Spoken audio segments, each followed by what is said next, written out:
La vie devant soi sur Europe 1. Isabelle Quenin. Et comme chaque jour, on termine l'émission avec elle, Anne Cazobon. Et vous avez passé un certain temps sur les réseaux sociaux. Il y a un côté ado chez vous. Oui, complètement. Mais la jeunesse éternelle. Un certain temps, c'est peu de le dire. En moyenne, au cours de notre vie, nous passons 5 ans et 4 mois sur Facebook, Twitter, Instagram et consorts. Et ça, c'est chez l'adulte à peu près équilibré.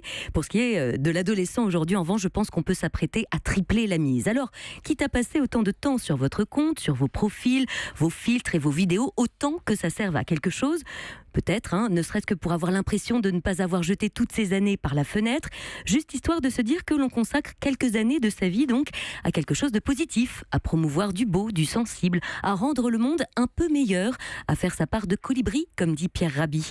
Parce que pour l'heure, je suis sûre que votre fil d'actu ressemble à beaucoup d'autres, une sorte de gigantesque ronde du négatif, du déprimant, de l'inconstant, de l'éloge du vide presque, et qu'en faisant défiler tous ces posts, en scrollant, comme dit le jeune, vous ne tombez ou presque que sur de la rancœur, des messages de haine, du glauque, du sordide.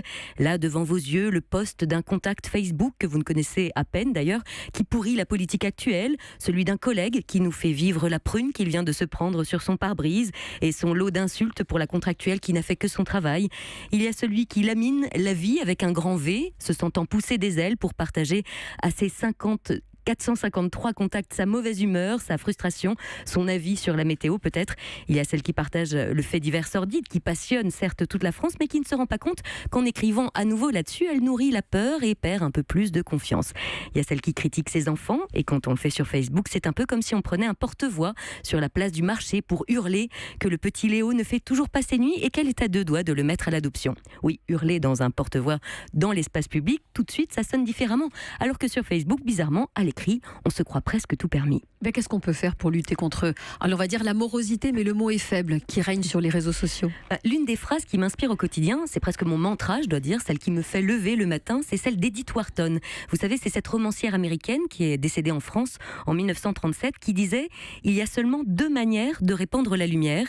Soit vous êtes lumière, soit vous êtes le miroir qui reflète la lumière. » Et si à l'avenir, on essayait de promouvoir ce que l'on aime, ce qui nous inspire, plutôt que de démolir ce qui nous ulcère et d'utiliser notre mur Facebook comme un défouloir ou un paillasson.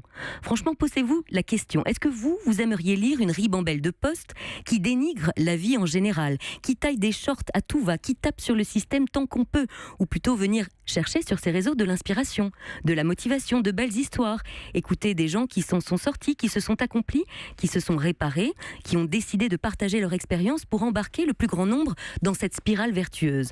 Dans réseaux sociaux, il y a sociaux, et c'est peut-être donc pour socialiser. Alors je vous invite même à prendre ne serait-ce que 5 secondes avant de poster un message, avant de tweeter, avant d'envoyer un mail professionnel, un SMS même, et à vous interroger.